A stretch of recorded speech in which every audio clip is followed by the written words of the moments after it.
السلام علیکم۔ قانونی ٹی وی چینل کے دوستوں کو منصف عوان ایڈوکیٹ کا سلام۔ دوستوں، آج 23 اگست ہے اور اس کے اوپر بڑی نظر تھی سپریم کورٹ کا جو وڈیو سکینڈل کیس تھا ارشد ملک والا، کہ اس میں بڑے اہم فیصلہ کیا جائے گا۔ 3-4 پٹیشنز وہ دائر کی گئی تھیں، لیکن افسوس کے ساتھ کہنا پڑتا ہے کہ اس میں سوائے افسوس کے، سوائے مایوسی کے کچھ حاصل نہیں ہوا۔ اور اس کا اگر متن پڑھیں جو انہوں نے آج ویب سائٹ پہ جاری کیا ہے، اور یہ بھی پہلا کیس ہو گیا ہے سپریم کورٹ کا جس کا آرڈر عدالت نے جج میں کورٹ میں آ کے نہیں سنایا، کورٹ میں آ کے یہ فیصلہ نہیں سنایا گیا اور صرف ویب سائٹ پہ جاری کر دیا گیا ہے بڑے پڑھے لکھے لوگوں کے لیے۔ یعنی عام لوگ اس کو صرف ویب سائٹ پہ ہی پڑھ سکتے ہیں اور آپ کو سن ہی نہیں سکتے اور سارا کچھ کر سکتے ہیں۔ یہ بھی ایک پہلا ویڈیو کیس ہے۔ دوستوں، مجھے تو یقین کریں بہت مایوسی ہوئی ہے۔ اسی فیصلے میں لکھا ہوا ہے کہ ارشد ملک نے جو ویڈیو سکینڈل میں ملاقاتیں اور یہ اس ویڈیو کو تسلیم کیا ہے کہ یہ سچ ہے، اس ویڈیو کو تسلیم کیا ہے کہ یہ سچ ہے، بیان حلفی دی ہے، اور یہی لکھ رہے ہیں فیصلے میں کہ اس کا تسلیم کرنے سے ہزاروں ججوں کے سر شرمندگی سے جھک گئے ہیں۔ او بھائی، اتنے آپ کے سر جھک گئے تو اس کا فیصلہ کیوں نہیں کیا؟ اور فیصلے میں آج آپ نے لکھ دیا ہے کہ سپریم کورٹ مداخلت ہی نہیں کرتی۔ اور بھائی، سول جج سے لے کے سپریم کورٹ کے ججوں تک آپ کے سر شرم سے جھکے ہیں۔ آپ کے پاس سو موٹو پاوریں بھی ہیں، جو پچھلا چیف جسٹس یہ کرتا رہا ہے سارا کچھ۔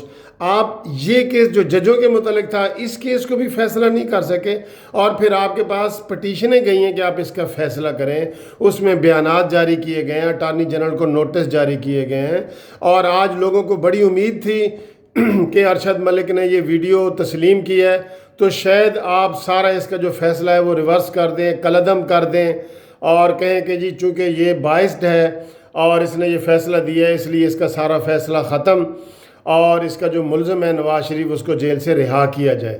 بنتا تو یہ تھا۔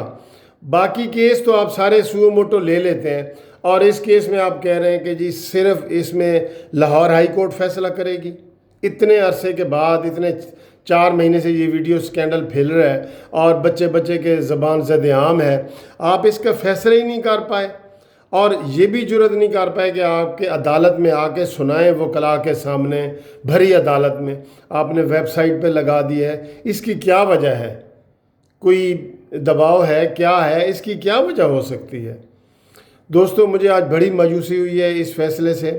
اور دوسرے فیصلے، یہ نواز شریف کا فیصلہ جب گیا تھا، سارے وکلاء نے بحث کی تھی کہ جی یہ ٹرائل کورٹ میں چلنا چاہیے، لیکن اس کا فیصلہ نااہلی کا کر دیا گیا، سپریم کورٹ کا کر دیا گیا، اور اسی ارشد ملک نے اور بشیر نے فیصلے کیے ہیں نواز شریف میں، ایک میں 10 سال کی سزا دی ہے، ایک میں 7 سال کی سزا دی ہے۔ اس کے اوپر آپ نے سپریم کورٹ کا جسٹس بٹھا دیا کہ بھئی نگرانی کرو کہ یہ فیصلہ کہیں ادھر ادھر نہ کر دے، کہیں میرٹ پہ نہ کر دے، کوئی یہ نہ کر دے۔ تو اتنا بڑا فیصلہ آپ کے پاس تھا، پوری قوم کی نظریں تھیں کہ بھئی آج 23 اگست کو ایک فیصلہ جو آپ نے محفوظ کیا تھا وہ سنایا جائے گا۔ اس کا اس طرح بھونڈے طریقے سے وہ انجام ہوا ہے کہ آج ہم ویب سائٹوں پہ ڈھونڈ کے پڑھ رہے ہیں اور کوئی کہیں نظر ہی نہیں آ رہا، اور سارا اس کا لب لباب ہے کہ جی سپریم کورٹ مداخلت نہیں کر سکتی۔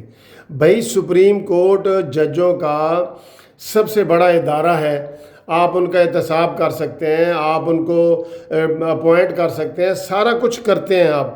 تو اس کیس میں کیوں آپ نے اس کو ان اٹینڈنٹ چھوڑ دیا ہے اور اس کو کہا ہے کہ جی یہ ہائی کورٹ فیصلہ کرے؟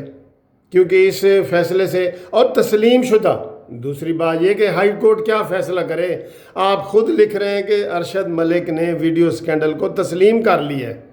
جب آپ خود یہ فیصلہ کر رہے ہیں کہ ارشد ملک نے اس کو تسلیم کر لیا ہے، تو اب ہائی کورٹ کیا فیصلہ کرے گی؟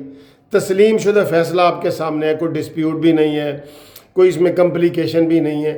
آپ اس کا فیصلہ کرتے, ارشد ملک کو سزا دیتے, نواز شریف کو جو ہے نا رہائی کا آرڈر کرتے, اور جو ارشد ملک نے فیصلہ سنایا تھا اس کو کالعدم کرتے.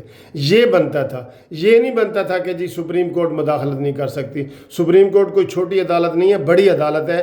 سپریم کورٹ نے پہلے سینکڑوں کیسوں میں مداخلت کی ہے. اسی نواز شریف کو سپریم کورٹ نے ڈائریکٹ جو ہے نا وہ نااہل قرار دیا ہے.